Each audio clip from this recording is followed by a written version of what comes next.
Back. My headset on. My audio over. Because I'm a professional. At least I updated the stream title this time. So, this is going to be part 24. We are on the R's now. At the end of the R's. We just did Rise of the Eldrazi last night. Did a little late night stream. Picked myself up after all the drafts we did. Posted the first one this morning. Made it public. The second one will be going up probably tonight when I get home from work. That's the one that includes the rant at the end of it, as I try and figure out, what I should be doing differently with Baldur's Gate Alchemy drafts, because, I'm not the best Magic player, but not getting a 7 win in, 6, 9, what am I up to? 9 or 10 consecutive drafts. I think I'm filing double-digit drafts for this, and I have not had any real success. I haven't even gotten 6 wins yet. I think the best I've done is 4 and 3. And not even consistently there. So, that's not great. And not consistent with how I normally play Magic. Even the sets that I haven't, I have not had this big a failure since Midnight Hunt. So, and I did terrible during Midnight Hunt. Did okay during Crimson Vow. Did pretty good during Kamigawa and Streets of New Capenna. 4 wins more often than not, so. And I consider 4 wins to be a successful draft. If I get to at least 4 wins, that's a better than 50% win rate. And a reasonable payout, down 100 gems, up what I drafted, plus the prize packs. I consider that good enough. If I could get 4 wins at least every single time, I would be exceptionally proud of myself and my ability to play Magic the Gathering on Arena, and I would be thrilled by that. As long as I could occasionally get ahead of that, but if I was consistently at 4 wins, I would be very proud of that. Because having an over 50% win rate that much would actually be an accomplishment. Even really good players hit, slumps and, go through a bunch of, 0-3s and 2-3s and whatnot. But anyway, enough about me and my inability to get wins in an Alchemy set. Let's start looking at Rivals of Ixalan and find cards for the Bullies. +1/+1 and draw a card. Alright, that's just a straight up reprint from the Invasion one. Didn't we get, the same card in Invasion? And I think the one in Invasion was called Aggressive Urge, with, the Rhino getting ready to charge. Do love me some Angrath, but not for this deck. It forces opponents to discard cards. I doubt the Planeswalker deck will be anything, but deals 1 damage to target opponent and each creature that player controls. Return target pirate card from graveyard to battlefield, and destroy all creatures target opponent controls, deal damage to that player equal to their total power. Fine, but not doing anything our deck cares about. And yeah, this one makes our opponents discard cards and lose life, borrows their creature, and if it's a low CMC, we get to sack it, and then punches everybody for cards in their graveyard. So, none of the things we care about. This guy gets +2 power if you have Angrath. Deals 3 damage to target player and gets a copy out of him. Oh, and destroys target creature. I've just skipped over the very first line of text entirely.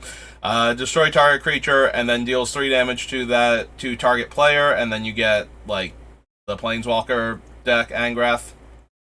Archer of Orazka. Okay, if you need, extra card draw, it's expensive, though, and you have to wait till you get to 10 permanents, so not the best, but certainly functional in a lot of decks. Card player discards 2 cards. If you control a vampire, that opponent... Oh, each opponent, not target opponent. Discards 2 cards. If you control a vampire, they lose 2 life and you gain 2 life.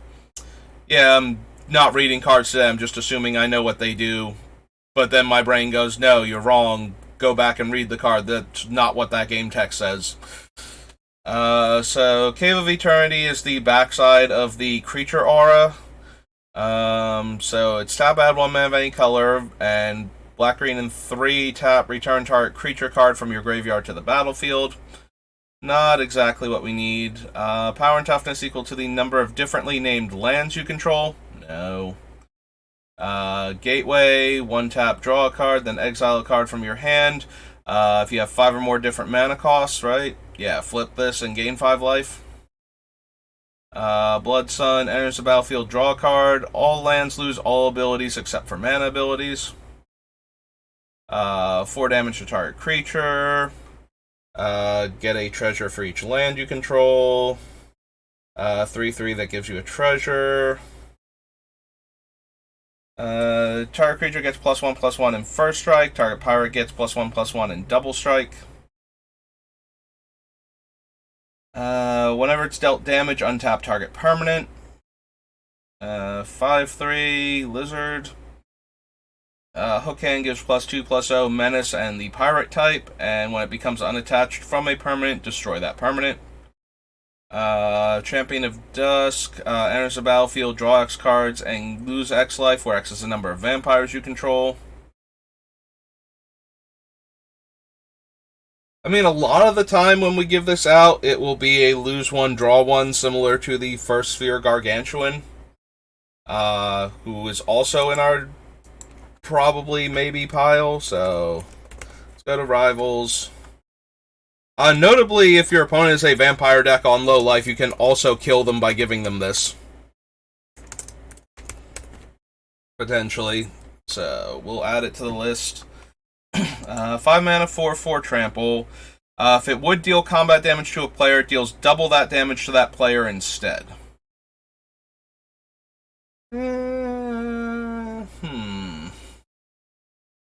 5 mana, 4/4. We give it away. Any combat damage it deals to the other players are doubled.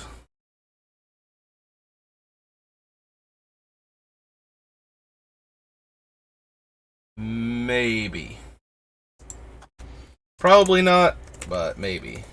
So, charging Tuscadon. Oops, clicked off of my things from my perspective. Cherished Hatchling dies. You may cast a dinosaur spell this turn as though it had flash, and whenever you cast a dinosaur spell this turn enters the battlefield, you may have it fight another target creature. Good old Cinderbarons. Dreadmaw again. 3/3 trample. Enters the battlefield and make a 3/3 trampler. Buccaneer. Cast it, reveal a pirate card, or pay 2. Target opponent reveals their hand. You choose a non-land card. That player discards that card. I forget if you could target yourself with coercion, but I'm really wondering why it's not just coercion there. Dead Man's Chest. So chance on a creature an opponent controls. When an enchanted creature dies, exile cards equal to its power from the top of the owner's library. You may cast non-land cards from among them as long as they remain exiled, and you may spend mana or mana of any type to cast those spells. This thing was in one of the midweek Magic decks on Arena, and like for a 1v1 Brawl Commander thing. I think it was Brawl, because that's the other format that's like Commander. And this thing was an abomination in those decks. Given what you had to work with from the decks you had to choose from, you slap this on. There were a lot of big creatures running around and plenty of creature kill, and not a whole lot of ways to protect creatures, so if you could slap this on a thing and kill it immediately, you just got a ton of cards. One time, because they were pre-con decks, I actually hit my opponent's Dead Man's Chest off of mine killing their guy, and got to cast it on one of their other guys and then kill their other guy with their own removal spell. And then they had lost like a third of their deck, and I had it available for me to cast for the rest of the game, and then they conceded. Weirdly, they just didn't want to play Magic anymore once I had over 20 cards of theirs in exile.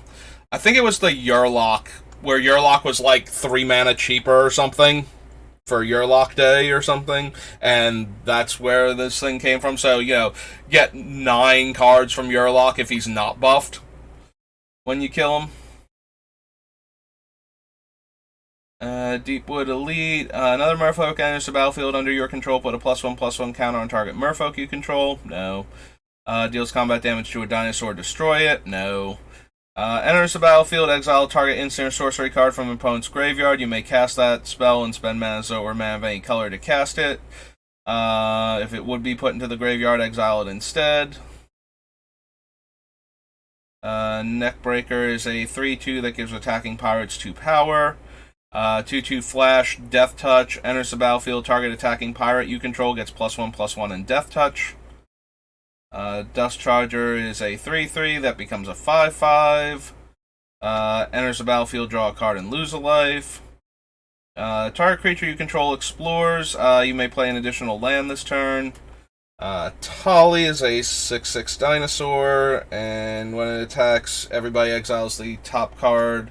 Did everybody? It's been a while since I've seen an English Atali.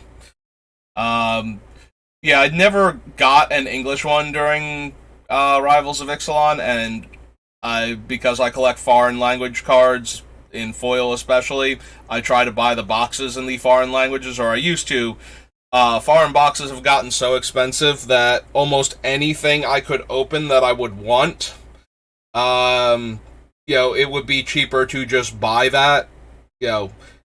When you're spending, you get 3 boxes of a set and it's $300 in English, or it's like $500 in one of the foreign languages, and the cards on the secondary market don't have the price differential necessary for you. I can't open $200 extra worth of value out of a foreign box in most cases. And even the ones where I can, the odds of doing it are so low that I'm basically throwing away money. The Soren that was done by the Castlevania Symphony of the Night artist, War of the Spark was the exception because there were so many, Planeswalkers with alternate art that were so expensive. I didn't get any of them that way, but it was worth trying at least, for a bit more money, considering what a lot of them are worth nowadays. But yeah, most sets don't have anything like that.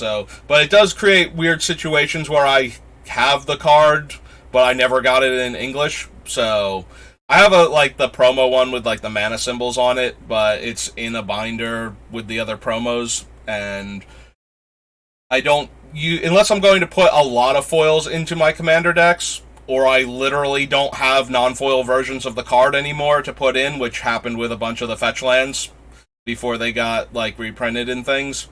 I just don't use the foils. So one of my decks is a Bolus Steal Your Stuff deck, and it runs Atali, but I have not seen Atali in English in a while, and every once in a while I forget the nuances of the card that I put in the deck, which is really frustrating. It's one of the reasons why I kind of am okay with buying the English cards now and, getting the other, getting the foils and whatnot that I actually want in the foreign languages just by buying singles.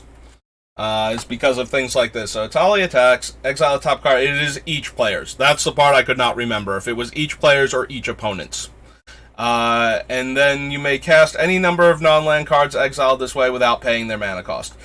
Normally I know what the cards do when I put them in, and if I play with the deck enough, I remember. But the Steal Your Stuff deck gets old fast if you play it a lot.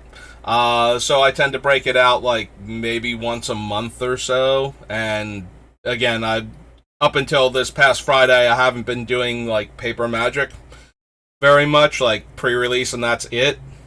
Because one of the places stopped running it, and the other places started to have low turnouts for its FNMs now that I have Fridays off, because of course they do.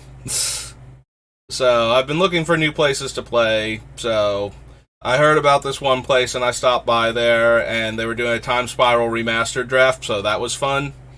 But yeah, so having the card not be in English and not playing with the deck often enough means that I forget a lot of the nuances of the wordings of the cards.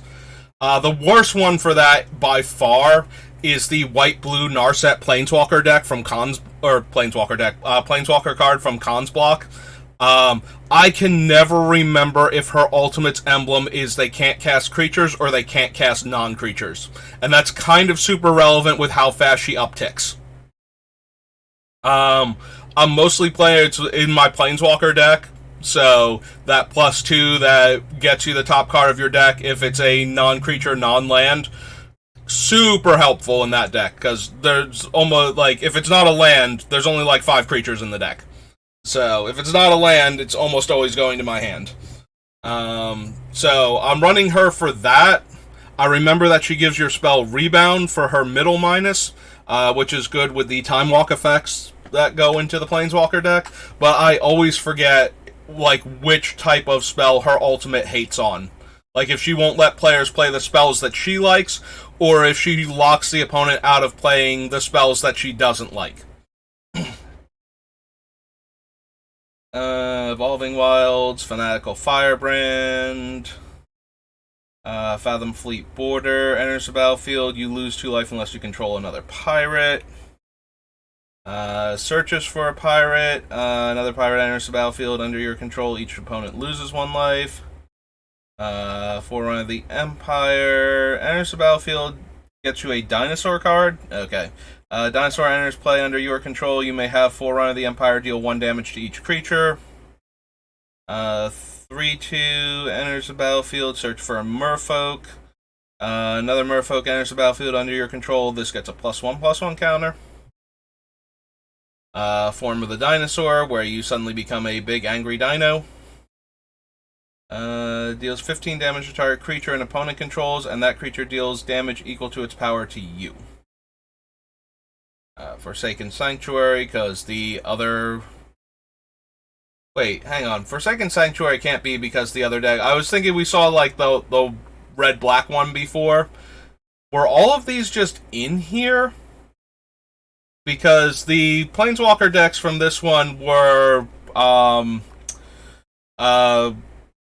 Angrath, and I'm pretty sure Huatley had one of them, but I think she was in the other, like, the regular Ixalan, like, our first Ixalan set, not the second Ixalan set. So it was Angrath. Oh, no, wait, it was Angrath and Huatley, because it was Jason Vraska for the first one. So, yeah, so I guess they just had the lands in at uncommon. I forgot that the enemy, comes into play tapped lands were in this set. Like Forsaken Sanctuary, Foul Orchard, and all of them. So the red-black one was probably only in this set because, like, I don't think the ally color ones are in here, but the enemy color ones kind of make sense because the enemy colors, like the white-black, the black-green, and the vampires, because you got, like, the enchantments that turn into lands, and all the enemy color ones were in this set.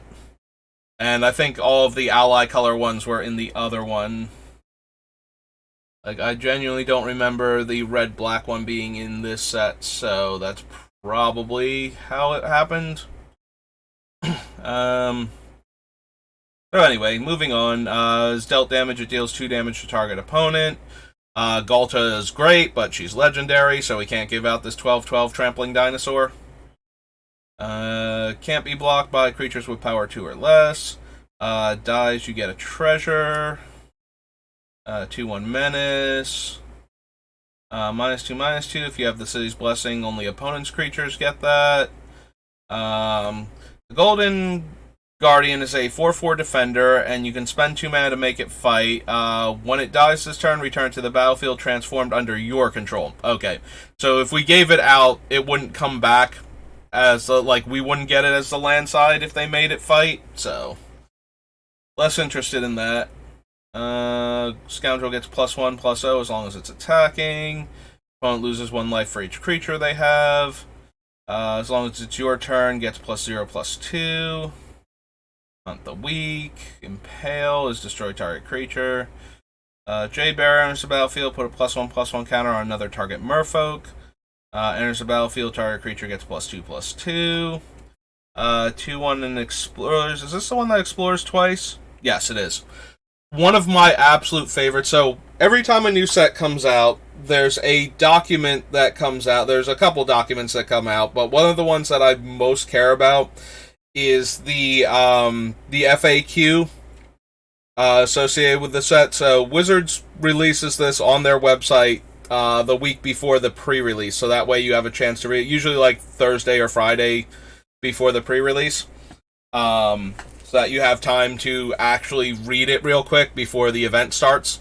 And while they do answer like frequently asked questions with a very serious tone, like here's this important information, there is almost always one card that has a funny, sarcastic, quippy little bit of text for it. So Jade Light Ranger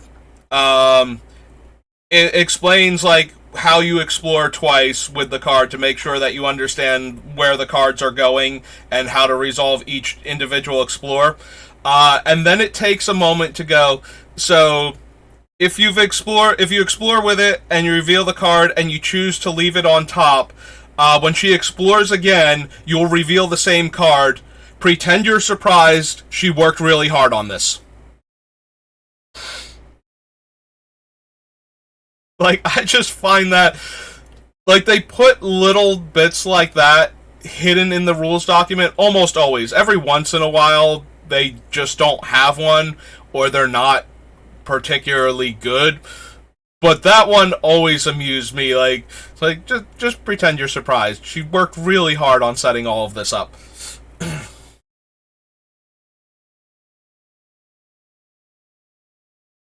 There's Journey to Eternity. So it's enchants a creature you control. When it dies, return the creature to the battlefield under your control. Then transform Journey to Eternity and return it to the battlefield under your control.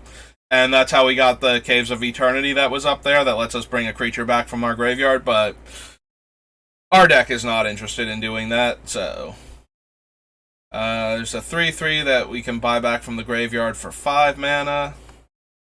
Hello, Comet. Welcome back. Let's see. Enters the battlefield, makes the 1/1 blue merfolk token. Right. This was the makes 2 merfolk that are. It's a 3 mana, 3 power, and 3 toughness worth of creatures. Very good and limited. Not what we're looking for. Makes dinosaurs cheaper. The better Diabolic Tutor if you have a sideboard. Which we won't, so not better for us.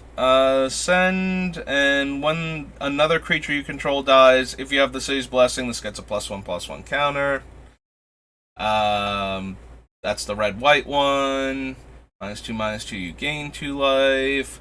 Target creature an opponent controls deals damage equal to its power to another target creature that player controls.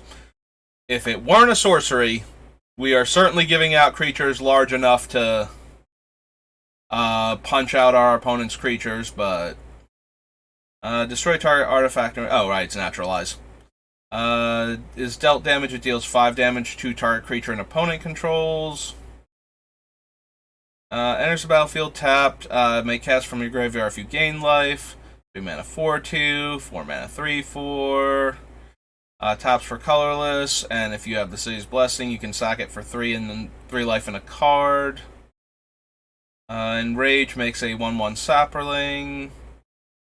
Path of Discovery is one of those cards, so this thing is a bookkeeping nightmare in paper in the decks that it works best in. So this was in my Risk deck for a while, and because of the sheer volume of tokens that elf makes,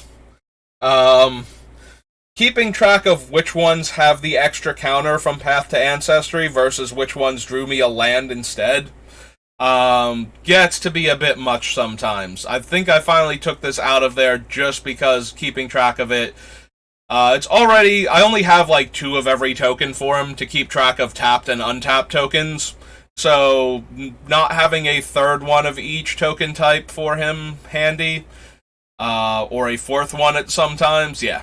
Yeah, Path of Discovery, very powerful, very annoying to keep track of in the decks that it works super well in. Pirate's Pillage. This is one of them that gives you 2 cards, and it's worse than, like, Windfall and whatnot, so probably not going to bother with that one. Another creature you control dies, you get a treasure. Polyraptor's the one that keeps copying itself. Attacks, it deals 1 damage to target creature or player. Good old Ravenous Chupacabra. Exile target creature with power 3 or less. Deals 4 damage to target creature you don't control and 2 damage to target creature you do control. Obviously to trigger Enrage. So not anything that we need though, since we don't want to damage our own stuff. Recover is a creature from your graveyard. Oh, right, it's Recover. So, Urza Saga era. Or Invasion, actually. Another Invasion one, right? Recover was from Invasion. It's Baron finding his daughter. Rekindling Phoenix becomes the 0-1 Totem. As additional cost to cast, reveal a vampire card from your hand or pay 1, 2/2 flying lifelink. Sanctum of the Sun. It's the flip side of, what's his name? Alhamret's the Archway, or Archway of Araska. One of those. Not Alhamret, because Alhamret's not on this plane. It's the other Sphinx, Azor, that's on this plane. Sorry, I got my Sphinxes that upset Jace confused for a second there. Enchanted creature gets +2/+1 in first strike, and if you don't attack with it, you sacrifice it. Shake the Foundation deals 1 damage to each creature without flying. Draw a card. Shatter. Gravestone. Is dealt damage, each opponent sacrifices a permanent. Not as good when we're giving it away and we are one of the opponents.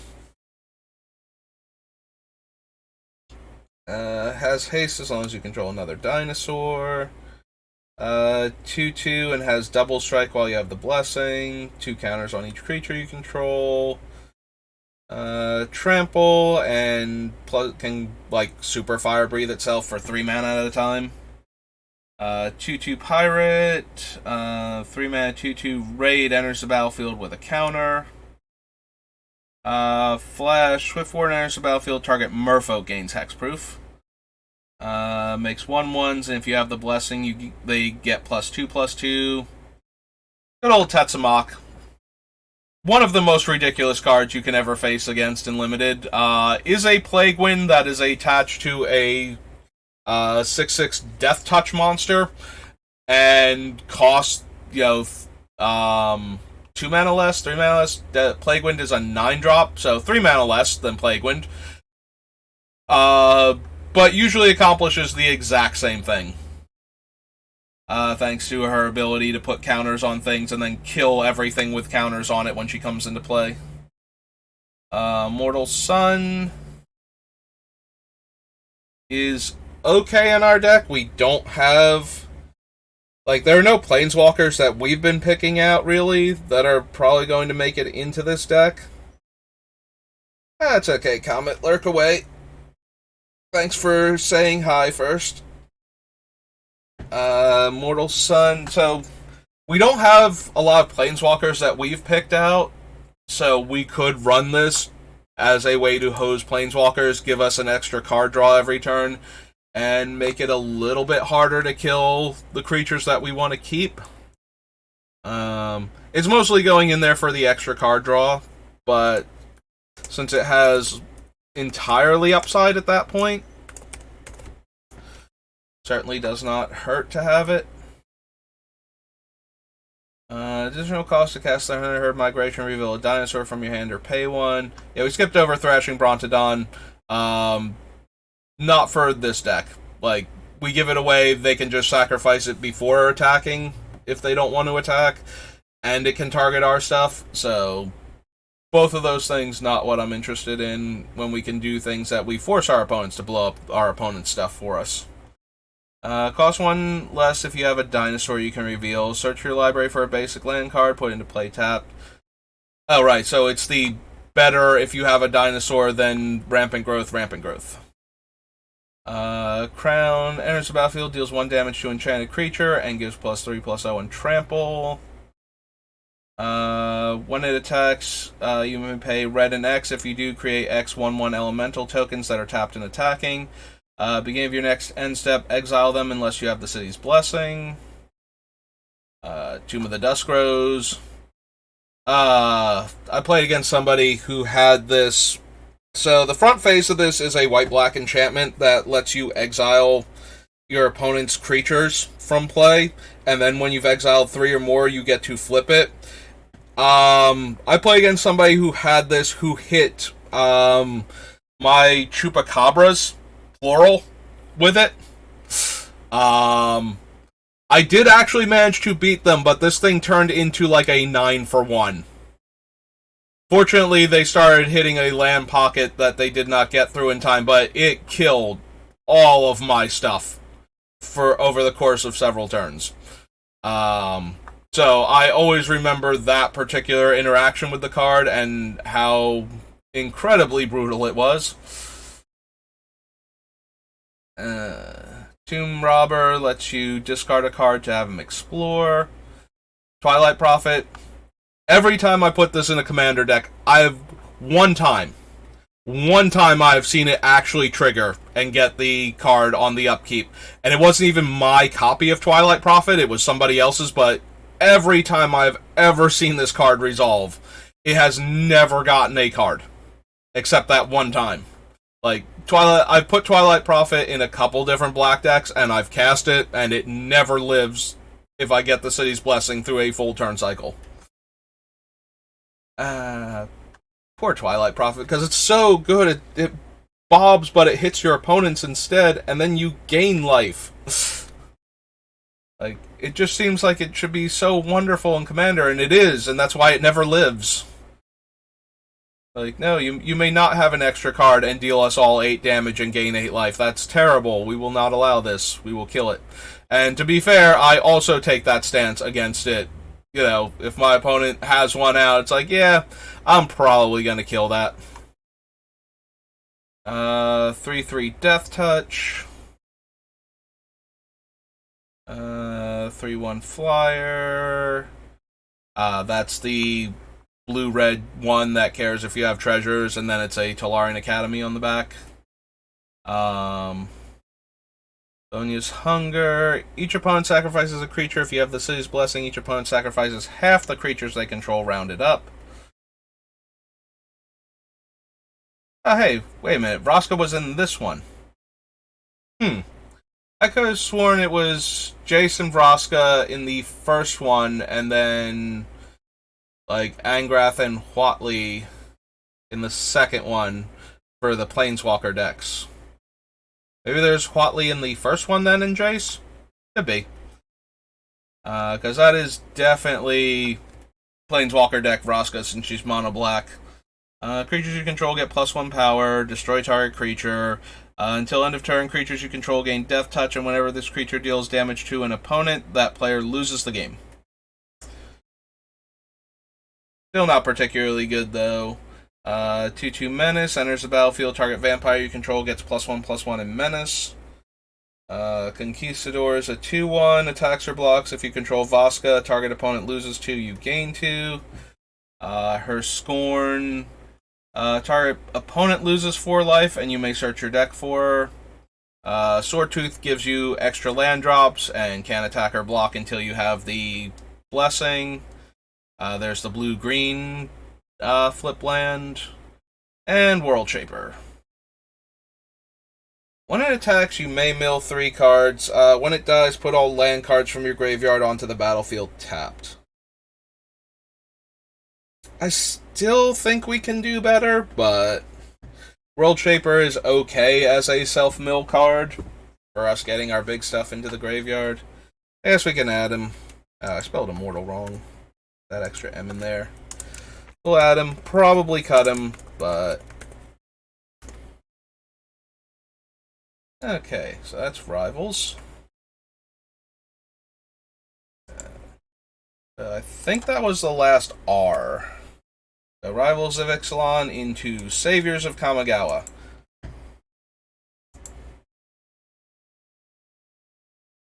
Another one of the quote-unquote worst Magic sets ever printed.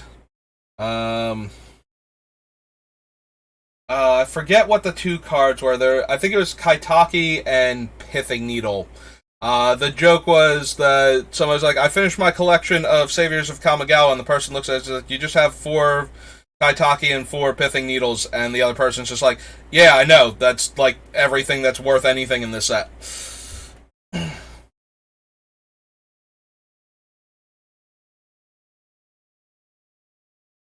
Adamaro. Alright, we're gonna see a bunch of legendary creatures because this is original Kamigawa block. So, power and toughness equal to the number of cards in the hand of the opponent with the most cards. Top target creature gains haste. As long as you have 7 or more cards in hand, gets +2/+1. Beginning of your upkeep, if you have more cards in hand than each opponent, you may sacrifice a swamp to return it from your graveyard to play. Channels to Hurricane, and can Hurricane while it's in play. Only to creatures, but still. Ashes of the Fallen comes into play. Choose a creature type. Each creature card in your graveyard has the chosen creature type in addition to its other types. That was for bringing back creatures with Soul Shift. 7/3 Legendary Landwalk. Return any number of mountains you control to their owner's hand. Barrel down Sozakin deals damage to target creature equal to twice the number of mountains returned in this way. Beginning of each player's upkeep, that player returns a permanent they control to owner's hand unless they pay 2 life. 4/4 flying, cast a spirit or arcane spell, gain life equal to the mana cost. Play a spirit or arcane spell, put a +1/+1 counter on target creature. Zubra is put into a graveyard from play, deals if 4 or more damage was dealt to it this turn. Deals 3 damage to target creature or player. Target creature gets fire breathing, but you can target the creature instead of having to put fire breathing on the creature. Target opponent chooses a number. You may have that player lose that much life. If they don't, that player sacrifices all but that many permanents. Return X creature cards from your graveyard to your hand. Lose 1 life, you gain 1 life. If you have more cards than your opponent, you return it from your graveyard to your hand. Flying 0/1, 2 mana gets +1/+1 until end of turn. Sacrifice it at end of turn. Soul Shift 1. As long as you have 7 or more cards in hand, gets +2/+1 and has Fear. Creatures with flying can't block creatures without flying. Beginning of your upkeep, put a +1/+1 counter on Descendant for each card in your hand, then remove a +1/+1 counter on it for each card in target opponent's hand. Nope. Oldest Chant, gain 6 life, draw a card. Ebony Owl Netsuki.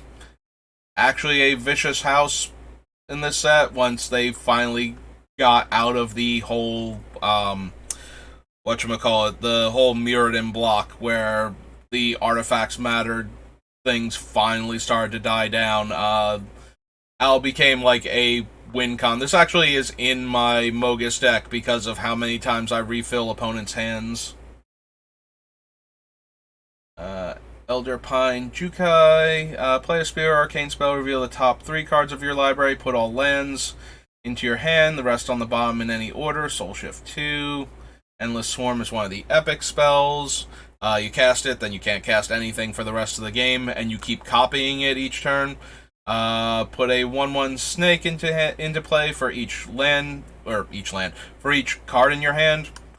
Yeah, no, none of these. The white one did something because it got enchantments, like it tutored enchantments into play every turn, so once per turn you just got an enchantment from your deck, and people use that one to create combo locks with Dovescape, which countered spells and gave your opponents 1/1s instead, and then enchantments that stopped the 1/1s from murdering you, so that eventually they just couldn't do anything, and then you start putting enchantments in that would win you the game.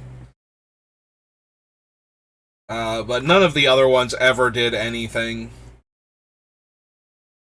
The problem is it's really, really hard to come up with an effect that is worth not being able to play spells for the rest of the game, but at the same time isn't so powerful that it destroys the balance of the game by letting you have this one spell every turn for free. So, target player sacrifices a creature with CMC 3 or less at the beginning of your upkeep. If you have more cards than each opponent, exile. Return it. It's called Exile into Darkness. I saw the word exile. You may return Exile into Darkness from your graveyard to your hand. Put 3/3/1 elemental creatures with haste and remove them from the game at end of turn. Spirit or Arcane spell, regenerate this. Target creature card from your graveyard to play. Sacrifice that creature at end of turn.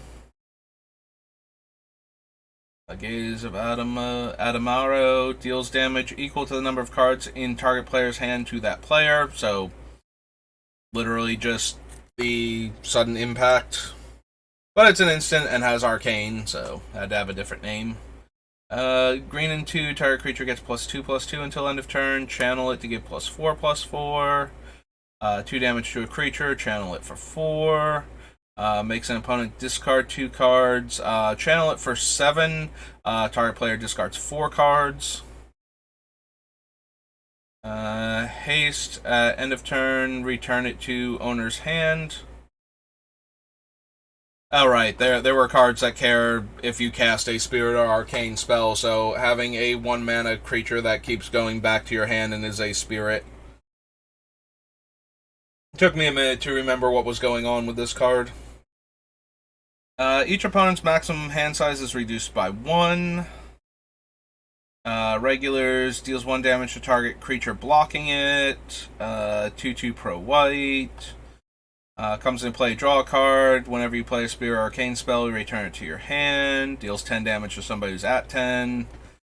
Can't block. When it's put into a graveyard from play, return it to the battlefield as its other side. And its other side is creatures you control get +2/+2, have flying and fire breathing. Izuka the Ruthless, Bushido 2. Sacrifice a samurai. Samurai you control gain double strike. Iname is 1. The old 12 drop. What were its actual things? Comes in play. If you played it from your hand, you may search your library for a spirit card and put it into play. It's put into a graveyard from play. You may remove it from the game. When you do, return a spirit card from your graveyard to play. Okay, that's what it was. So it's literally the 2 Inames, the green one and the black one, stapled together. Yeah. Unsurprisingly, never did anything with that 12 mana casting cost. No way to reduce it, and not even the most potent ability. Maybe one day they'll print some spirits that are so good that Iname is worth the massive hassle of trying to cast like that, but whenever you play a Spirit or Arcane spell, target player reveals their hand and discards all cards with that spell's CMC. Target creature gets +X/+X based on the number of cards in your hand. Add a red to your mana pool for each card in your hand. Target creature attacks this turn if able and has Splice. Ivory Crane is the opposite of Ebony Owl, letting you gain life if you have tons of cards in your hand. So similar to... So the Owl is a Black Vice, the Crane is an Ivory Tower. Jawari is the Earthquake complement to the Arashi up above. There's the Black Morrow. Power and toughness equal to the number of cards in your hand, and you can sacrifice it to give all creatures -X/-X based on the same number. Its clutches gives -X/-X, where X is the number of cards in your hand. Makes sense. 4/1 Soul Shift 3. 4/4 beginning of your upkeep, sacrifice it unless you pay green. 2/3 legendary snakes you control can't be the target. So legendary snakes have not hexproof Shroud, and whenever it deals combat damage to a creature, tap that creature. Doesn't untap during their next untap step. Comes into play, target player discards a card, and Spirit or Arcane spells bounce it. There are so many like words on all of these cards. I forgot how wordy this set was because I didn't actually play limited during it. And the only thing I regret about that is not getting to draft the creatureless deck in a intended for standard, you know, like regular Magic the Gathering release, because I think that is the only time there's ever been a truly like great creatureless deck. It revolved around using the splice cards and the arcane cards in order to basically cast the same spells every single turn. For like fog effects and mill and stopping the opponent from dealing damage long enough to put all of the cards from their deck into their graveyard. I think that deck was mostly during triple, like first Kamigawa, so Champions of Kamigawa, but still. That's the only thing I regret about not playing back then, was that that was a real deck you could draft, and I've never been in a format where you could draft creatureless decks that weren't like cubes or things like that. So, I am sad I missed out on a potential unique draft experience because of that. Comes into play, target player discards a card. Right, I literally just read her. Kiku's Shadow is target creature deals damage to itself equal to its power. If there are 3 or more cards put into graveyards, flip this, and then it's the Abyss, right? That player sacrifices a creature. Koro's Taken is a 1/1 Bushido 1 and has black and 1 regenerate. Miser reduces opponent's hand sizes by 2. Maga, the original mono black commander, has X in the casting cost, and when it comes into play, target player loses life equal to the number of counters he comes in based on the X that you spent. Manriki Gusarai has the ability to destroy equipment and is one itself. That's the green marrow, equal to twice the number of cards in your hand. Birdstalker deals combat damage to a creature, it frost breaths it, and green gains reach until end of turn. Measure of Wickedness. At the end of your turn, sacrifice Measure of Wickedness and you lose 8 life. Whenever another card is put into your graveyard from anywhere, target opponent gains control of Measure of Wickedness. Ikukoru. Another fun one when you want to make your opponents draw. Not for this deck, but Mirren is a more expensive, more effective high market, or can be looked at as a Diamond Valley that actually adds mana. Either one is fine. Neither one is particularly good in our deck. We would gain a lot more life. I guess we can put it on the list and see if we have room for that many colorless lands. So, Saviors. We'll add Mirren. Mirren, the Moaning Well. Yeah, as a 3-color deck, I don't want to have too many colorless lands in our deck. And I want the ones that we put in there to be the best ones for the deck, so probably going to be High Market, and it's 1 life over Mirren, and it's larger amount of life, but more mana intensive. But that might not be true. We might have room for it. Probably not going to run both, though. Like, I don't think we need both. Never-Ending Torment is the black one. Search target player's library for X cards, where X is the number of cards in your hand, and remove them from the game. So, as it keeps going, because you can't cast the spells from your hand, you will continue to Jester's Cap your opponent for more and more cards, taking away any win cons they haven't drawn already. Usually you still die. Like, it takes too long for this thing to pull a deck apart. 6/4, Soul Shift 5. Palace in the Clouds is blue. If you have more cards in hand than each opponent, they get +3/+3. Sword gives +3, and Trample can only be equipped to a creature with a power 3 or greater. One with nothing. Everybody's favorite go-to worst card ever printed. Weirdly enough, actually relevant as a sideboard card against the Ebony Owl Netsuki decks. The ability to discard the cards that you weren't able to cast anyway to stop your opponent's win con from actually being able to hurt you for like multiple turns too. Like the opponent would have to actually put effort into getting your hand back up back up to 7 so that the Ebony Owl could start hurting you again. So if you had stuff in play and were damaging the opponent and you played one with nothing to stop the Ebony Owls from killing you, it would usually buy you enough time to actually finish them. So while it is considered one of the worst cards because it's, 1 black makes you discard your hand, that is the entire text of it, actually relevant. So technically probably not one of the worst cards ever printed if its function was to get you out of situations where you didn't want to have these cards in your hand. That situation actually came up during its time in Standard, and it was able to be certainly frustrating that it's a rare, because it was such a niche card and was only used to combat another card. But at the same time, it actually did what it was supposed to do, so while it is a terrible card in a vacuum, I always kind of feel bad that one with nothing is like a lot of people's go-to for one of the worst cards ever printed.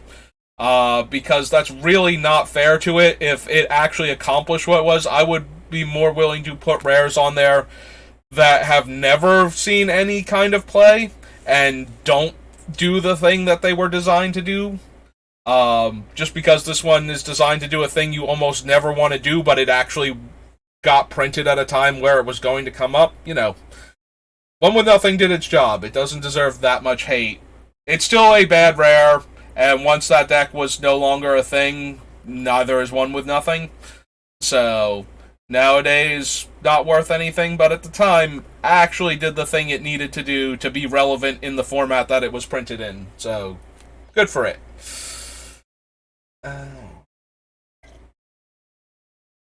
6/5 haste bounces red creatures on upkeep. Bid any amount of life. In turn order, each player may top the high bid. The bidding ends if the high bid stands. Highest bidder loses life equal to the high bid and draws 4 cards. Creatures you control get +2 power. There's Pithing Needle. 1/1 with Soul Shift 7. Rally the Horde. Remove the top 3 cards of your library from the game. If the last card removed isn't a land, repeat this process until the last card removed is a land. Put a 1/1 red warrior creature token into play for each non-land card removed from the game in this way. 3/3 comes into play, you lose 3 life if you don't have a demon. Leaves play, you lose 3 life. So, this 2 mana can make our opponent lose 6 if we give it out, and we tend to have demons in our deck.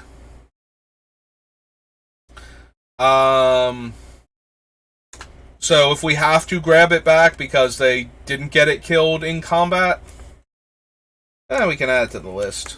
There's a bunch of other similar statted cards on this list, so this one might be a better option for our deck. Like, I don't think they're all going to make it, but a couple of them might, and so this one might be one of them. Creatures can't block. Black creatures specifically. With Razor Jaw Oni there. Reiki is you draw a card when you play legendary spells. Destroy target artifact or enchantment if its converted mana cost is less than or equal to the number of cards in your hand and draw a card. 4/3 Bushido 2. Tap to put a land from your hand into play. Reveal your hand if you have 7 or more land cards.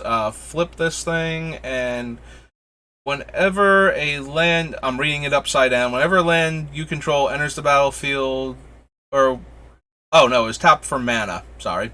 Tap for mana, I don't know, I'm looking like, where did I get battlefield from? It's tap for mana, add 1 mana of that type to your mana pool for each other land you control with the same name. And all you have to do is have 7 lands in your hand at the same time. Nope. 2 tap, draw a card if you have 7 cards in hand. Whenever a land comes into play, its controller puts a 1/1 snake token into play. Search your library for up to 3 land cards, reveal them, and put them in your hand. Comes into play with 8 counters on it. If damage would be dealt to it, prevent that damage and remove that many counters. Then put that many 1/1 spirit tokens into play. Sacrifice 8 spirits. Return it from your graveyard to play. Fierce Chill, can't block, and channel it to target creature can't block this turn. 2/1 haste and channel it to give haste. Has a lure and channel it to make target creature have to be blocked by everything. This is the black sweep card. Target opponent or target player discards a card for each swamp return this way. 3 mana 3/3. Beginning of your upkeep, return a black creature you control to owner's hand and has 2 regenerate. Flying and Spirit or Arcane spell. Gain control of target creature with that spell's mana cost until end of turn. Beginning of your upkeep, if a player has more cards in hand than any other, that player with the most cards gains control of it. Bushido 1 and gets +X/+O, where X is the number of cards in your hand. And the Cloud Chariot is target creature gains flying, prevent all damage that will be dealt to and dealt by target creature you control this turn. Spiraling Embers deals damage to target creature or player equal to the number of cards in your hand. 5/4 that bounces green creatures. Sunder from Within destroys an artifact or land and is arcane. Each player sacrifices a land for each card in your hand. Taps to add black. 4 mana, sacrifice all lands you control. Make the 5/5 spirit token of Urami. Undying Flames is the red one. Remove cards from the top of your library from the game until you remove a non-land card. Undying Flame deals damage to target creature or player equal to that card's converted mana cost. Yep. So, yeah, only the white one. I forget offhand what the blue one does, but yeah, only the white one ever did anything, because it let you tutor for enchantments every turn. Wine of Blood and Iron. 4 target creature gets +X until end of turn, where X is its power. Sacrifice Wine of Blood and Iron at end of turn. And Yuki Onna comes into play, destroy target artifact, and Spirit Arcane spells bounce her. Alright. Didn't think we would get anything out of Savior, so the fact that we got a card and a land. Onward to Scars of Mirrodin.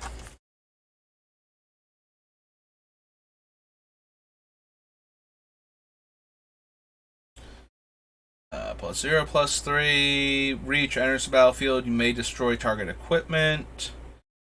6/5. 2 damage to target creature or player. 1 damage to another target creature or player. +6/+6. And equipped creature attacks destroy target permanent. Creatures you control can't be the target of spells or abilities your opponents control, and 2 mana regenerate target creature. Target creature gains double strike until end of turn. It's a sorcery. It's a white activation. +4/-1. Sacrifice an artifact. Ogre deals 2 damage to target creature or player. 4/4 Intimidate. Other green creatures you control have Intimidate. Haste and Infect, Flying and First Strike, Metalcraft, enters the battlefield, gains +3/+3 in Haste, 4/3 enters the battlefield. If you control 3 or more artifacts, target player loses 4 life, you gain 4. Infect and Regenerate, Swamp Walk, is put into a graveyard from the battlefield, each opponent loses 2 life. Bloodshot Trainee again. Gain 1 life for each creature on the battlefield. Prevent all combat damage. Comes a 4/4. Remove its counters to give other things -1/-1. Put 2 insects with Infect into play. Target opponent reveals the top card of their library. Eruption deals damage equal to that revealed card's CMC. to that player and each creature they control. If a land is revealed in this way, return Cerebral Eruption to its owner's hand. Enters the battlefield with X counters. 1, it becomes an artifact creature with power and toughness equal to the number of charge counters on it until end of turn.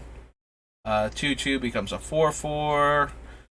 Imprints enters the battlefield. Look at the top 4 cards of your library. Exile 1 face down, then put the rest on the bottom of your library in any order.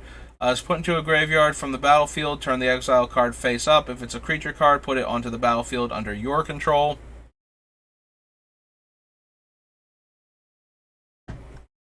I mean, if our opponents know we're grabbing it back, they're not going, and they can't get rid of it themselves, they're not going to put anything good underneath it. So that's kind of not going to work. 2/2 with Infect.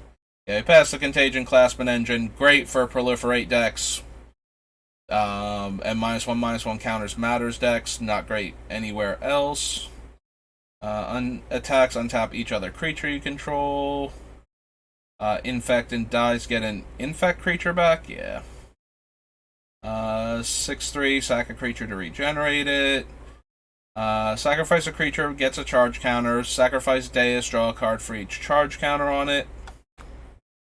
Yeah, we still have better options so far. 2/3 Infect. Darksteel Axe. Juggernauts. Power and toughness are equal to the number of artifacts you control. 0/1 Indestructible Mirror. 3/3 Flash Indestructible. Sack a creature, draws Hopper, gains flying. Equipped creature can block an additional creature. Whenever you cast an artifact spell, you may pay 1, deals 1 damage to target creature or player. 7/7, blocks or becomes blocked by a creature. Destroy that creature, you gain life equal to that creature's toughness.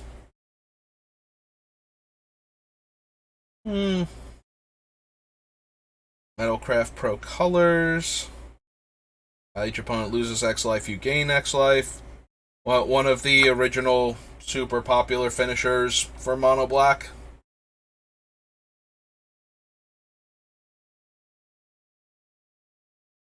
The Elf Lord that gives trample or gives overrun to elves. Reach. Blocks a creature with flying, gets +3 power. Metalcraft is an 8/8 trampler. Sacrifice an artifact, gets +3/+0. 5/4 haste, attacks each turn if able. Additional cost, sack a creature, destroy target creature's controller loses life equal to the number of creatures put into all graveyards from the battlefield this turn.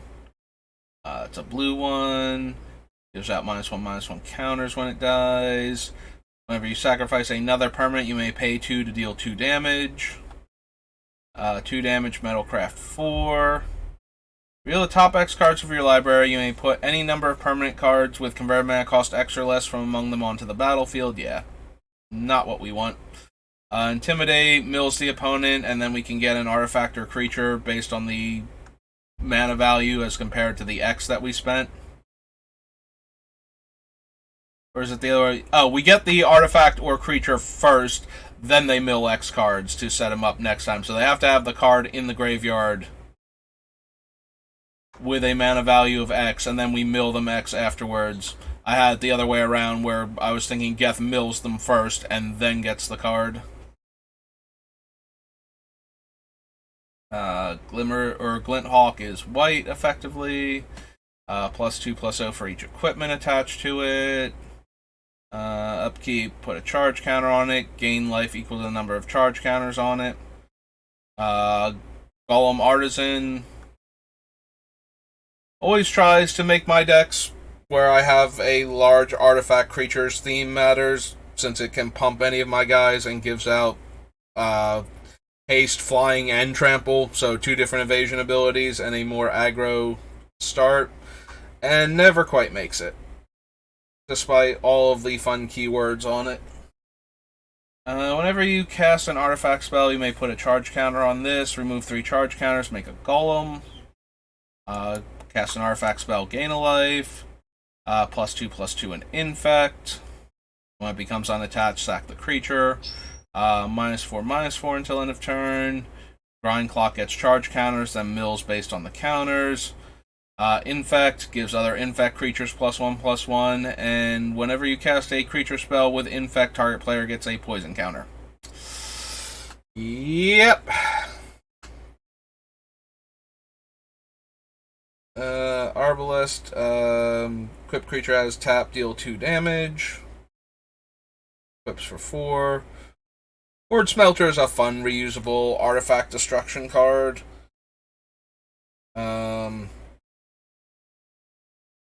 If you have the time and the mana for him. Mostly I prefer Into the Core and, like Vandal Blast and whatnot, but in decks where I have, like, big creatures that, big creatures are the theme, so Rorikh Thar has this guy in him. There's the green Spell Bomb, gets a land into your hand, and you can pay green to draw a card. Infect, and enters the battlefield, each player gets a poison counter. Infect, and becomes blocked, it gets bigger. Becomes blocked by a creature, you may draw 2 cards. -1/-1 counter, draw a card. Koth untaps mountains, makes them 4/4s, gives you red based on the number of mountains you control, and lets your mountains tap to deal a point of damage. I keep expecting us to see this guy be a Phyrexian by the time we get back to that plane. More so now with Tamiyo. And her getting a mechanic that implies that they're going to Phyrexianize other planeswalkers. I appreciate the mentality of why it was Tamiyo, even though I kind of wish it did not happen to her, because I really like Tamiyo. I love her spellcasting style, story-wise.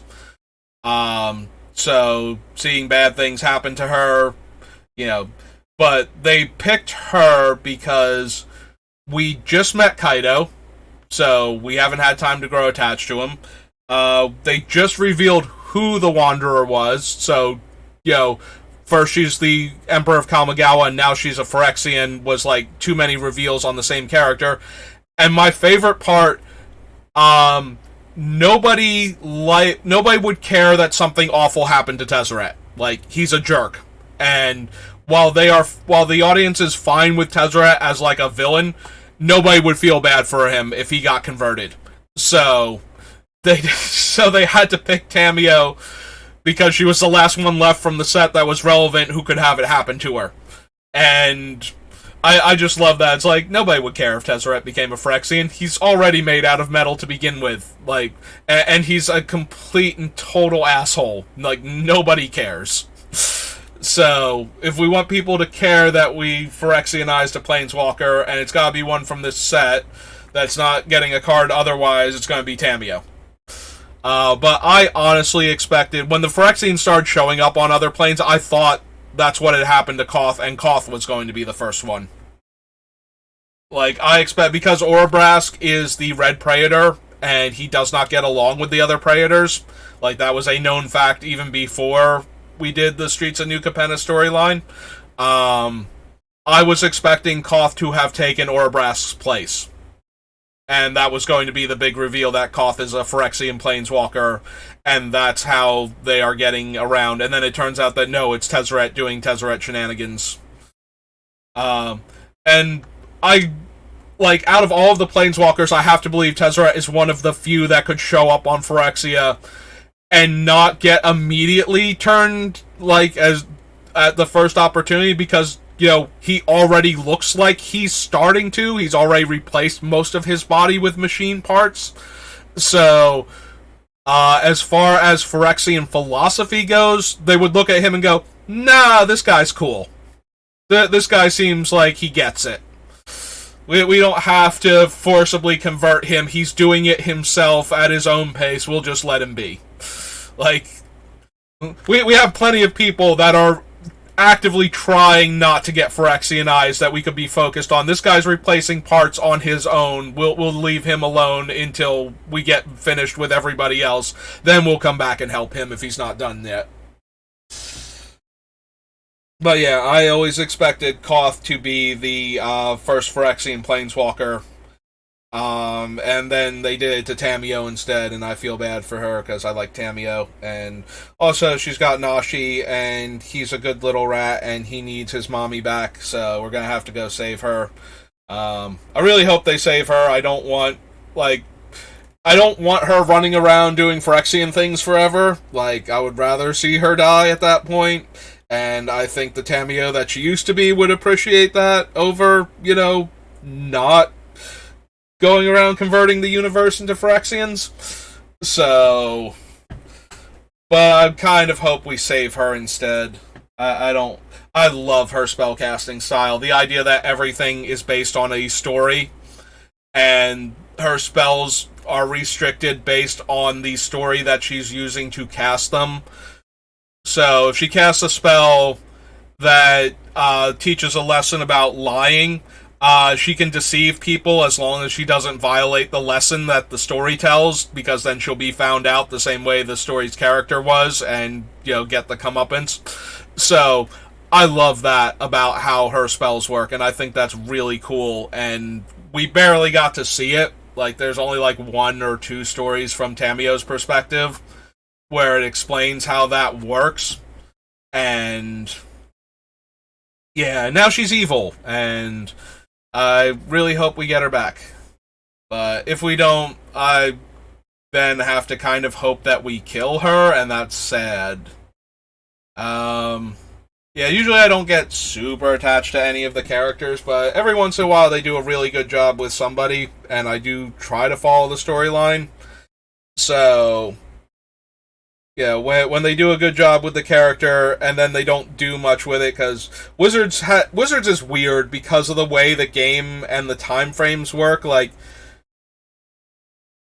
you can have a ton of build-up over years, and then have something happen all at once. Right away, because, the set itself has to be like the whole arc of the story. So, we spent years building up to, like, War of the Spark, and then it's over in one set. And then, like, the whole story is done, and, like, so Bullies shows up, has this big fight, sends in his cool monsters, gets defeated, loses his powers, trapped on his, like, meditation plane, and we're done. I'm sorry if you don't follow the War of the Spark storyline, and you were just getting into the storylines, and now I've spoiled that for you. But it's been out for years now, so once something's been out for over a year, I feel like if you haven't gotten around to it, and I started talking about it, like, that was your last chance to get out of there before, like, I don't want to spoil things that have just happened, but once we get to a year, I feel like, if there's a major spoiler in there, and it's been more than a year, it's been like 2 years, 3 years now since War of the Spark, so, like, everybody's going to be encountering something for the first time, and I already don't have a ton of people watching me to begin with. According to my analytics, I have like 3 or 4 people at most at any given point in time, so if I just ambushed you with the end of War of the Spark, sorry about that, but it all happens, like, at once, because all of those events happen in War of the Spark. Like, we've been building up Bolus as the villain for, like, 2 years now or something, but then we get to War of the Spark, and it all happens at once, and now he's done. So it always feels like everything is rushed in that. Like, it feels like it takes forever to get there, and then suddenly it's rushed.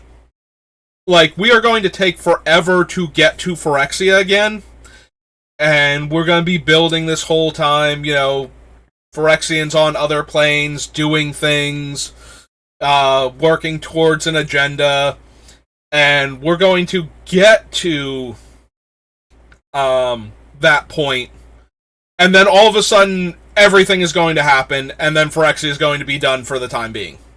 Like, I don't know how it's going to go. I know where we've implied it's going, but we can throw in a couple curveballs or anything, but it's all going to happen in, like, one set, most likely. Like, there's going to be very little, unless we go to New Phyrexia for 2 actual sets, and both of those sets are this storyline, like, it's like the first half of the story and the second half of the, like, we do a Deadly Hollows part 1 and 2 type of thing, but with expansion sets. That's the only way we can drag out the end of the story and make it feel like it took a while to conclude and, like, had time to... Everything always feels like a mad dash in the story because now the set is out and they only do, like, 5 to 10 story articles on the website, and the last time they did a book, the book was terrible. I've never read the War of the Spark book.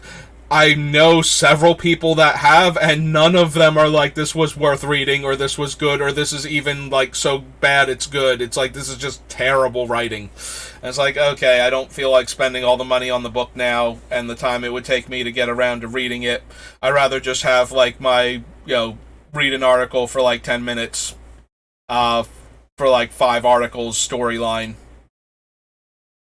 and get the story that way, if that's how bad it's going to be. But yeah, so that is sadly the way Magic's storyline works, is we get a lot of build up and then everything happens practically all at once and then it's over. So that is how I'm expecting the whole New Phyrexia storyline that we're working towards. Like, it's going to take years for us to get back to New Phyrexia.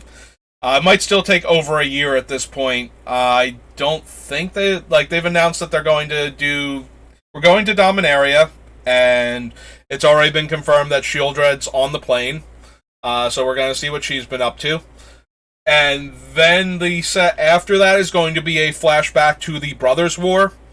Urza and Mishra and all of that. So we're going to get some cards from that timeline. Get a chance to get some... Hopefully we get Gix. I would really like to see him get a card, and hopefully he's good, because I always felt bad that one of the first major villains for Urza to have to overcome did not get his own card. We have been getting the other, servants of Yawgmoth and whatnot have been getting cards. We got Carrick in one of the one of the commander decks. The guy that has, 4 black Phyrexian mana symbols in his cost and lets you pay 2 life for black mana for the rest of the game while he's in play. He is the one that led the Negators against the Tolarian Academy, that while Urza was doing the experiment that caused time to break. From whence we get, why Teferi's immortal and still around type of thing. So... he got a card, Zanstra got a card in one of the commander decks, so I'm really hoping that Gix gets a card. But, yeah, we are building towards... So, obviously, we have to show something in the past that happened that's going to suddenly be relevant to the current problem with Phyrexia.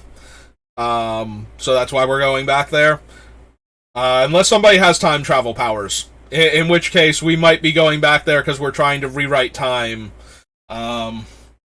But assuming that that's not the case, and that we're just going back there to see some important stuff that they didn't realize they needed for the story, we are going to retcon something that happened in Brothers' War that's going to suddenly be relevant for New Phyrexia, basically. So that's why. So we've still got 2 sets that we know of before we're going back to. Before we can possibly go back to New Phyrexia, and we still haven't seen what Norn herself is doing. There was a little story piece, but it was mostly Ashiok going and being like, ooh, I'm a scary boogie monster, and Elesh Norn is like, you're kind of a jerk, and you almost got me there for a minute. So anyway, moving on. We don't have a ton of artifacts, so Forge Master's tutoring isn't going to help us. Nor is the ability return called Alpha Phoenix particularly relevant. Or making 3 goblins. We don't need the mirror. Liege of the Tangles. Whenever it deals combat damage to a player, you may choose any number of target lands you control and turn those lands into 8/8 elementals. Probably too dangerous to give this one out. I feel like if we give this one to somebody and they turn 3 of their lands into 8/8s, everybody else at the table is going to die very quickly. You can gain 3 life for casting artifacts, turns a permanent into an artifact, +2/+0 and becomes a target spell or ability, deals 2 damage. Put a charge counter on it and remove 3 to destroy a permanent. Destroy target land. Melt terrain deals 2 damage to that land's controller. Good old Memnite. There's another one of the name the card and get all the copies. Don't need Mimic Vat. We don't want to make token copies of our horrible things. We're not a Mindslaver deck either. 5/3 trample. Artifact is put into a graveyard, gets +2 power. If we were making more treasures, because it's an artifact being put into any graveyard, and we're forcing players to attack with this thing, we could, if we had more treasures, like, here you go, here, have this 5 power creature. Oh, pardon me, I seem to have tripped and thrown all these treasures into the graveyard for mana. I guess this thing is +10 power now and dealing 15. And then we're going to spend the mana on an instant. But we don't really do that. So the fact that it is a 5 mana, 5 power trampler is not quite good enough. But yeah, if we were going to do something like that, where we could give it out and then, casually dump a bunch of card artifacts into our graveyard that way. So each player shuffles the cards from their hand into their library and draws that many cards. Yeah, we don't, and then we deal damage equal to the number of cards they've drawn. No. Discard and draw, probably. Shuffle back in and draw, definitely not. And then there's another Masticore. Don't really need that. 3 mana, 3/2. 2/2 that lets you draw 2 cards and gain 2 life. Good old Mox Opal. A Battle Sphere. Galvanizer.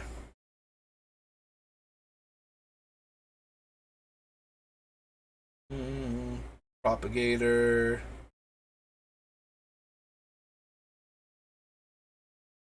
Adds 2 to cast mirror spells. 3 tap, return a mirror from your graveyard to your hand. 2 charge counters, remove a charge counter, lose 2 life. Oh, Necro Scudder is from this set originally. It must have been that I had the screen in the smaller version of it, because I saw Necro Scudder in, like, one of the M sets, and I was like, I could have sworn this was from Scars, and, like, Scars block. But I assumed that it was just a callback to it, because core sets can do that when they do new cards. And, yeah, apparently it was originally from this set, so if I think about it, I'll move it. But yeah, this is where it originally came from, and that makes more sense to me now. Infect and put in the graveyard. You may put a -1/-1 counter on target creature. Has the activated abilities of creatures in all graveyards. We do put a bunch of our own stuff into the graveyard. I don't know that we have the cards for Necrotic Ooze, but here. We'll see what we have once the deck is starting to shape up. If we have enough creatures where the ooze would actually be relevant, then we'll leave it in, and if we don't, then we'll take it out. Nil Spellbomb, one of my favorite ways to wreck a graveyard strategy, since it lets you draw a card also. Nim Deathmantle. Gear Grabber. Attacks, gain control of target equipment and opponent controls until end of turn and attach it to Gear Grabber. When you lose control of the equipment, unattach it. White Spellbomb. Sack an artifact. Daredevil gains haste. Enters the battlefield, destroy an artifact. When opponent casts a spell, that player loses 5 life unless they discard a card. Gives out +2/+0 and Death Touch when you cast an artifact. Living Soul Ring. Red Spellbomb. Shocks when it dies. 1/1 Flying Infect. Life total can't change. Enters the battlefield, you make 2 3/3s, and whenever something targets a golem, it gets radiated to all golems. It's just this one, right? Whenever player casts an instant sorcery spell that targets... Oh no, it is only a single golem. Okay, so it does radiate against all golem creature types. Prototype Portal. This one imprints an artifact. I was super surprised. There was an article that Rosewater did where it's like the first time something has happened in Magic, like which one of these events happened first. I was very shocked to realize that Prototype Portal was the first time you could make a token copy of a non-creature artifact. I could have sworn that there was some. It was literally like the thing was when was it, like the list of options. One of the things was a token, an artifact token that was not a creature, and A, I did not realize it was this recent, and B, I did not realize it was because it was like Prototype Portal where it's copying artifacts. I could have sworn there was some other way to make a token copy of an artifact that you had before this, and there really isn't, but somewhere in my head I thought there was, so I definitely did not think that out of the options that an artifact token was A, the not the oldest one at the time, and B, that this was literally the first time you could make a non-creature artifact token. Psychic Miasma. Player discards a card. If a land was discarded in this way, return it to your hand. 5/3, Haste, Trample, Infect, and dies at end of turn. Good old Ratchet Bomb. 6/4. Putrescence. Gives out poison counters when the thing is tapped. Can choose not to untap it, and it can lock down an artifact. Becomes a 5/5 with Metalcraft. 4/2 that can gain First Strike. 6/1 for 5 mana. Anvil enters the battlefield. You may exile a non-land card from it. Spells you cast that share a card type with the exile card are 2 less. Shatter. Skin Render. The biggest problem is that they can just put the counters on the Skin Render if, there's not a better target, or if we can't make them do it to something they don't want to do, they can just put it on Skin Render, similar to how you can Flame Tongue Kavu the Kavu. There's Skittles. Hi, Skittles. Slice and Twain. Metalcraft has Flying. That has the blue ability.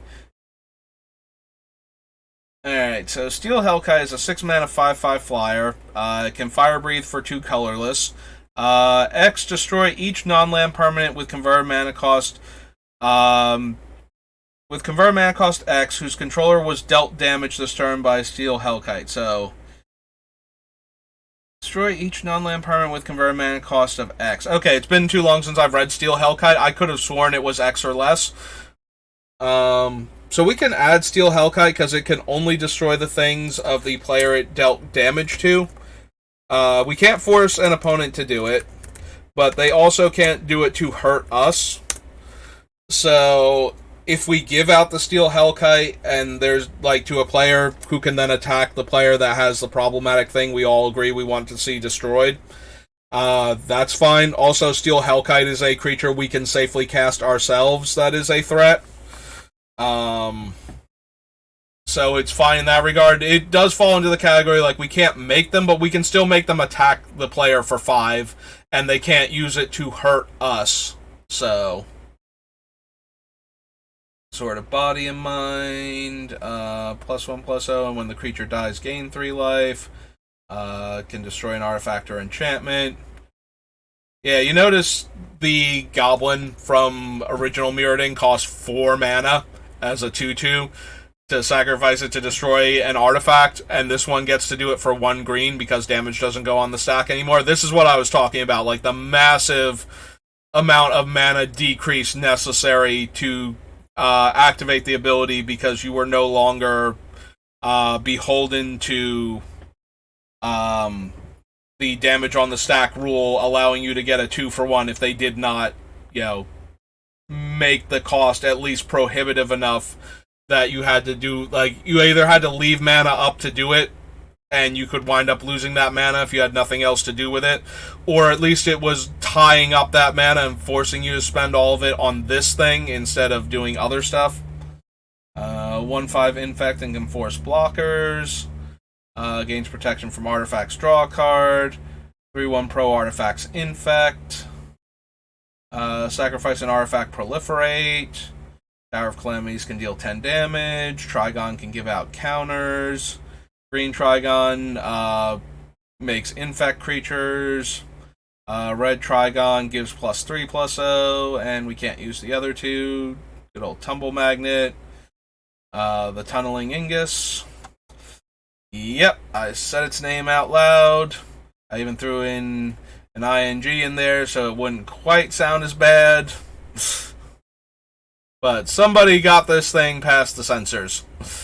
Whenever a land enters the battlefield under an opponent's control, if that player had another land enter the battlefield under their control this turn, it deals 3 damage to that player. So it hates on like fetch lands and such. Turn to Slag, deals 5 damage to our creature and destroys its equipment. Gives +X/+X. Can become an infect creature. Good old Venser's Journal. Gains you life and gives you no maximum hand size, and the life gain is based on the cards in your hand. Whenever an artifact is put into an opponent's graveyard from the battlefield, you may draw a card. I mean, it is contingent on other things happening, but it is a green permanent that lets you draw cards that does not require you to have creatures going on. I genuinely forgot this card existed. Volshak Hearthstoker enters the battlefield. Target creature gets +2 power. 2 mana, sacrifice it, deal 3 damage to target player. Defender and can gain reach. Target creature you control deals damage equal to its power to target creature with flying, so it lets you punch a flyer. Target creature gains indestructible. And Wormcoil Engine. Alright. Well, we made it through Scars of Mirrodin. We added 2 additional cards to our list. So I think, yeah, it's a little after 2 now. So I've got to get ready for work. Gotta leave in like 15 minutes or so. So we'll have to stop here. So stopped after Scars of Mirrodin. Alright.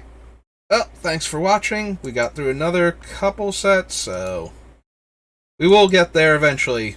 Like I said, I was hoping by the end of this month to at least have gotten through all the sets, so by throwing a few extra streams, we can actually realistically do that, because we're getting towards the end of it. So, Scars. We have 1, 2, 3, 4...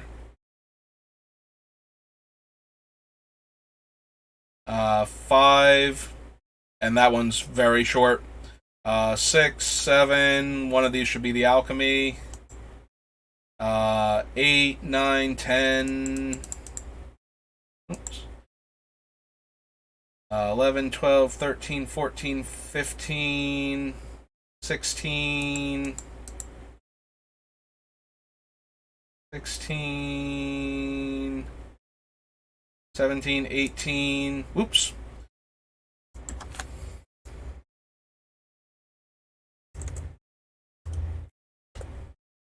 So 19, 20, 21, 22, 23, 24, 25, 26, 27, 27 more sets. A couple of them are commander sets, though, so there's only a few cards to look at. The starter set only has a few cards to look at. So, maybe, possibly before the end of the month.